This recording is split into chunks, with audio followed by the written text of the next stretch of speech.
Okay. Hi, I'm Joel Friedlander from Book Design Templates, and I'm going to give you a short get started video today on using our templates to create your book in Adobe InDesign. So I'm working on a Macintosh. You can see my desktop here, and you'll notice that I'm highlighting here the download because I'm starting right where you would. Once you have bought the template and downloaded it to your computer, you can see that I'm in my downloads folder, and there is the download. It's Pulp for Adobe InDesign.zip. Now the .zip tells us that it's a compressed file and there's a lot of stuff inside there, so I'm going to double click that to open it up. Now when I do that, it uncompresses the file into this folder, also named Pulp for Adobe InDesign, and I'm going to double click this folder icon to open it in its own Finder window. So what we find when we expand that is two things. We find a folder full of fonts that you're going to need for your template project, your book project, and then we have 8 different trim sizes for Pulp. This is all the same design, but each is a different trim size. And at this point, you'll have to pick the size that you want to use for your book and just open that one. Now, first off, you want to make sure that these fonts are installed on your system, otherwise the template won't work properly. So our first step after uncompressing the zip file is to make sure these fonts are installed. Now, since I'm on a Mac, all I'm going to do is highlight these font names and say Open. Now this will open the Macintosh's font handling software, which is called FontBook. And you can see right here it's open Gandhi Serif. It shows that I have regular, italic, bold, and bold italic. That's exactly right. And it's going to ask me if I want to install the font. So I just click this button and it will install the font for me. Okay, so we've installed the fonts and we now find them in our font list. And you can see they aren't marked off, so they're on. And we have all 4 fonts we need that came with the template installed right here under Gandhi Serif. So we can head back to our files now. We can close FontBook. And now that we've installed those fonts, we don't need that. We just have to pick the size that we want to use. And you'll notice that the template comes delivered with 8 different trim sizes. We've done this to make it easy for you. If you have a single book license, then what you're going to do is select the trim size that you want to use for your book and pick that one. Now I'm going to use the Pulp 6x9 template. 6x9 is a very common trim size. It's used often for nonfiction and for longer fiction. Now what I'm going to do is I'm going to double click this file name and it's going to open this template file in Adobe InDesign. So let's do that. Okay, here's my template file open in InDesign. That was pretty easy, wasn't it? Because we installed the fonts, it all displays properly. And we can see that this is in fact a template file. If you look at the bottom here, you can see publishing house name and address. Obviously, that's something that you're going to have to fill out with your own publishing company name. And you can mention the city. You don't need a full street address.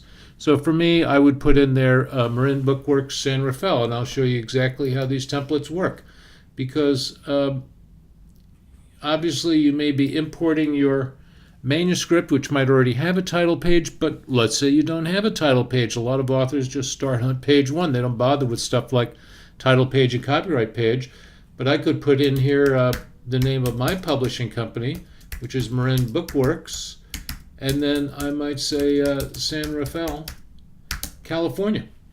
So obviously the templates are customizable. You can change things when you need to, but let's move right along. Now the first thing we want to do is I want to point out that InDesign has 2 completely separate modes. In this mode, this is called the normal mode, and you can see the edges of the page. You can see the margins indicated by this red purplish box. You can see the size of the containers. This frame that's holding the type is smaller than the inside page. The other mode, if you don't see this when you open your template in InDesign, it's because you're in preview mode, and preview mode looks like that. It takes away all of the structure of the book and the margins and all that stuff, and all we see is what would happen if we actually printed this page. And I'm using the buttons over in this palette on the side here to indicate whether I want normal view or preview mode. So I'm going to stay in normal because that really helps. The other thing I want to make sure to do right away is to show all the hidden characters in the file. And the way I'm going to do that is I'm going to go to the type menu, and way down the bottom here it says show hidden characters. So I'm going to hit that, and you'll see that right away these hidden characters, this is called a pilcrow, and that shows the end of a paragraph. So that's very handy. And we can see them, and that's going to be very helpful when we're adding our text and then styling it. We need to know where each paragraph starts and ends. So the next thing we're going to do is to place a file into this document, and I'm going to show you how to do that. Now, before I place my file into the template, I want to make a point of showing you something about how InDesign works. And what we're going to be doing once we place the file is using paragraph styles to create the different formats you see on the page. For instance, the book title is large and in capital letters. The subtitle is in small capital letters. The title also has a rule running under it. And so on and so forth. Each element in the book is going to have its own style.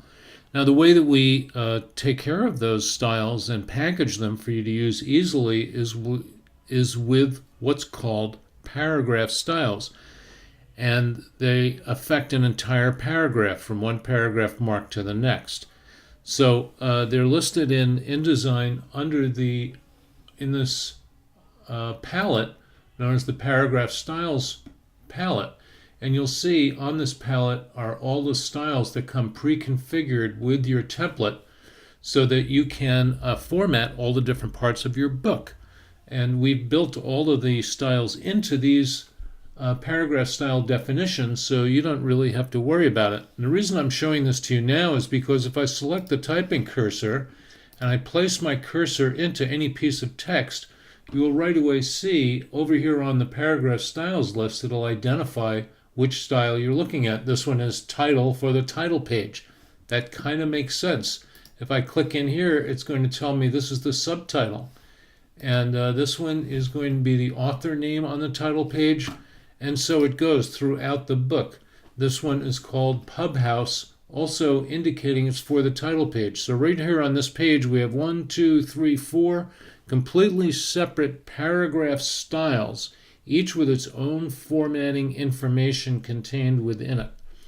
So now that you understand that, and that is one of the key concepts you need to understand when you're using our templates in InDesign, let's go ahead and take this file, and this is obviously from War and Peace. We're going to take this out, and we're going to put my file in. Now, we also have a palette known as the Pages palette, and it shows all the pages in our book. Obviously, this book is very short because it only needs to have the sample pages you need. From these samples, you can make a book that's 800 pages long if you like. There's no problem doing that. But I wanted to show you that the easy way to navigate is to double-click these pages. For instance, here's our copyright page that comes complete in the template. You'll have to fill that out with your information. A dedication page, the contents page, and then we get into the actual book itself. And this is what it's going to look like. Now, if you switch to preview mode, you can see exactly how the book would print. Now, we're using one of our specialty templates for this demonstration. It's called Pulp, P-U-L-P. And it's specifically designed to save space, to create a very readable and enjoyable book, but using far fewer pages. And the reason for that is because many authors get penalized by writing long books and then trying to print them with a print-on-demand vendor. And the print-on-demand vendors charge by the page. So there are some times when we really want to compress that book into the fewest number of pages we can without making it look bad or make it unreadable. So that's a little background on this template and why it looks the way it does. All right, so I'm just going to put my cursor right in here. I'm going to hit Command A to select everything. I'm going to hit the delete key, and obviously, as you can see, it's now all gone. So I've completely wiped out the file. This template is now empty. And you'll see the cursor is sitting at the beginning of the file, waiting for my instruction. I'm going to select File, Place, also available from the Command D. And this is the best way to put your file in. I don't recommend using copy and paste with InDesign. It works fine in Word, but placing your file using InDesign's native place command is going to be much better for you. So I'm in the Documents folder, and I'm going to use this file called Speeches of History. So I'll just click the Open, and it's telling me that this file uses a font that's not on my system. That's fine because that font isn't used by this template. So I'm just going to keep going. And you can see that I now have an unformatted file in here, and it doesn't look very good. It certainly doesn't look like the template looked on the sales page, and it doesn't look like the way that you want your book to end up looking. But I'm doing this so I can demonstrate to you exactly how these styles work. So if I go over to this Paragraph Styles palette and I tell it to style this with that title, pick the style I want from the list in the Paragraph Styles palette, and we want this to be title. Now you'll notice that when I clicked that, it did put the rule under it, but it did not change this into the size that we want. And if you right-click this, you'll see that there are still character styles that have been attached to this copy from when it was in Microsoft Word. So if I clear the styles, you'll see that this now looks exactly the way it's supposed to look. And that's just a function of stuff being imported from one program to another. We don't want to wipe all that out on the import, because it will also wipe out any italics or bold we've used that we want to retain. Okay, so that looks the way it's supposed to. Now let's keep going. Here on the author tag, we want to go to the paragraph styles and pick our author name from the title page, and then we're going to have to clear those character styles to get it to appear the right way. Now we don't have a subtitle, so I just skipped that. And this is the publisher Pubhouse style, paragraph style, so I'm just going to hit that and make sure that it's formatted properly. And then right here I'm going to add a page break so that this marks the end of the title page. I'm going to do that by going to the Type menu, Insert Break Character, Page Break. Okay, so that broke the page. We can go back here. Here's our title page, if I can get it centered in the window properly. And if we go into preview, you can see this now looks exactly like the title page as we want it to look. And that is the magic of these paragraph styles. They allow you to just format this stuff very quickly. I've already set up all of these styles so it has, so they have everything you need in them. And that's basically how you're going to format your book. Now I'm going to do a little more formatting so you can see exactly what I'm talking about.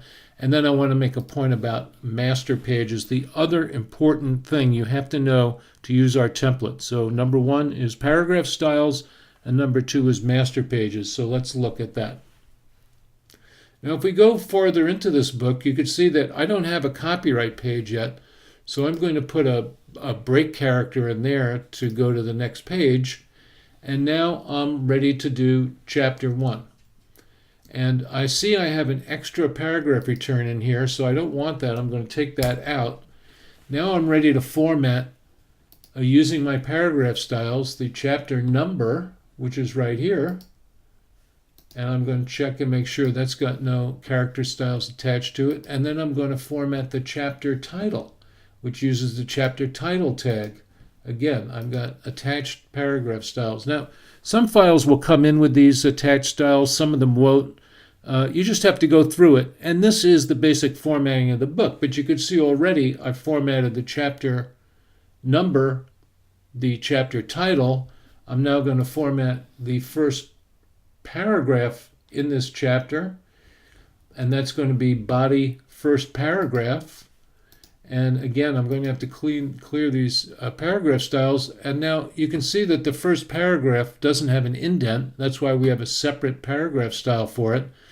Now I'm going to save you a lot of time, because you can see that this paragraph, this paragraph, this paragraph, these are all normal paragraphs. So I'm just going to select, make sure my cursor is at least part way in each of those paragraphs, and select the body. Let's see what we're calling body normal. That's what we're calling it. And I'm going to select the body normal paragraph style and make sure to clear out those pesky attached character styles. Now at this point we can look at our page and put it into preview mode, and you can see I've already formatted the beginning of this chapter. That didn't take very long, did it? Obviously, you're going to continue to go through the book. I'm going to do a little bit more formatting now so you can see some more of what I'm talking about. And really, this is going to be very easy for you. Now, moving right along, I'm going to keep going. I'm going to highlight all of these paragraphs because they're all text. They're all body normal. I'm just going to click that and clear those character styles, and that's all formatted. I could see right away there's a typo here, so I'm going to take that out. Moving right along, I'm going to keep formatting. Pardon my screen there. I'm going to put my cursor in that paragraph. These are all normal text. I'm going to go all the way down to this last paragraph in the chapter. Click on the body normal, make sure it's right, and that's it.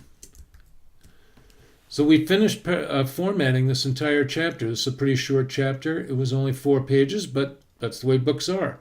Here I am at chapter 2. Okay, at this point, we need to learn about master pages. Now you'll notice this page on the left doesn't look exactly right. There's something missing. And the page on the right shouldn't look the way it looks. First off, I'm going to take this extra character out. But the reason for that is that we have 2 different master pages in this template. To see what I'm talking about, go to the Pages palette. You'll see this upper section has the master pages, and the bottom section has the actual book itself. And this, you see it ends here, it's page 7, but it could go on to page 700. It just keeps going. But the master pages are up here, and as you'll see, we have 2. We have an A master and a C master. The A master is for all your text pages, and the C master is only for the chapter opening pages.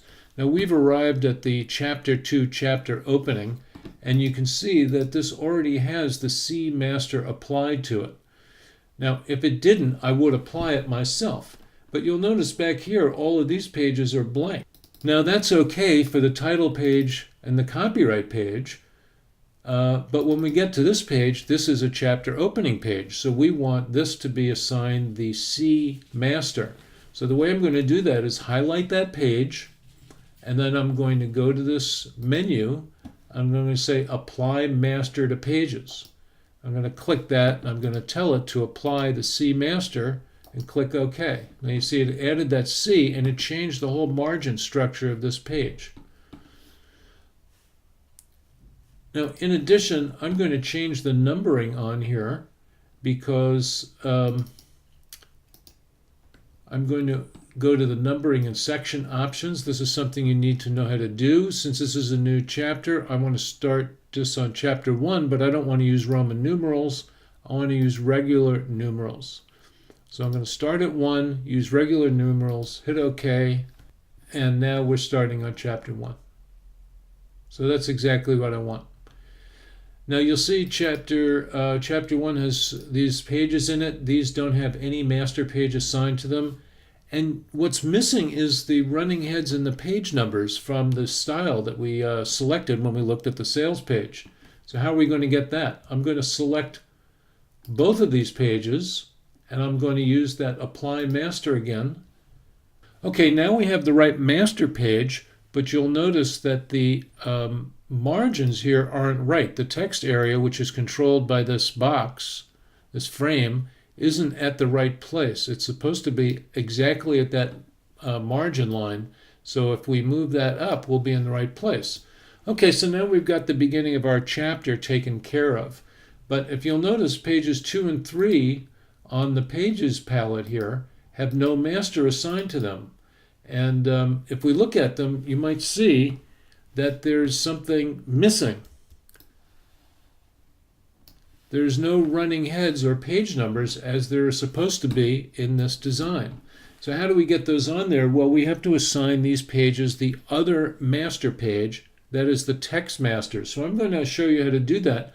I'm going to highlight both of these pages, and then I'm going to use the same apply master to pages command. And this time, instead, I'm going to apply the A text master. And you'll notice, bang, it instantly puts our running heads and page numbers at the top of the pages. Now, if we come down here to page 4, you'll see this one also needs to be assigned. So I'm going to once again use this, and you can do whole ranges of pages this way. You don't have to do them one at a time. And I'm going to assign that, and there it adds my running head and page number in.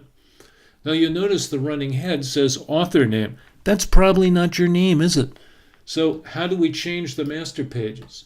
Well, we can go right up here and select these master pages, because I'm going to tell you now, if you try to change this master page here on the actual book page, you're going to be very frustrated because you can't do anything with it. You want to go back here, and here's where you're going to put your author name. So I could just type right in here an author name.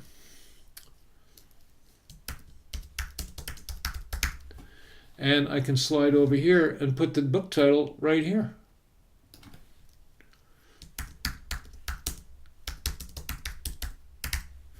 So I have Amy Author's Sweet on Sunday. Now, when I go back to the book page, you'll see that this master page has updated every A master page in the book to have Amy Author and Sweet on Sunday in the running heads. Isn't that cool? And that's why we love master pages. You make a change once, it ripples throughout the book, and you never have to worry about it being consistent. So here we are at chapter 2. We can do exactly the same thing. We've already got the master applied correctly. We can come in here and apply our paragraph styles. This is going to be chapter number. This is going to be chapter title. And as you can see, we're just zooming through here. This is going to be body first paragraph. And then these are all going to be normal text. So I'm going to do this whole chapter in about a minute. Okay, so I just did chapter 2. We can put that palette away. You can see that I did all, let's go into preview mode, and you can see that I just formatted chapter 2 in about a minute. That's it. It's got running heads, the text is in the right font, everything's lined up properly, the chapter title is right, it looks perfectly consistent, everything is working exactly as it should. So that's the way you use our templates. We have many styles. You'll see in the paragraph styles palette, there's going to be a lot of styles to help you format your book, but we've made these as easy as possible. If you have any questions or you get stuck, you can always contact our support center at support@bookdesigntemplates.com, and they will help you out. This has been a brief introduction to formatting books using our templates and Adobe InDesign.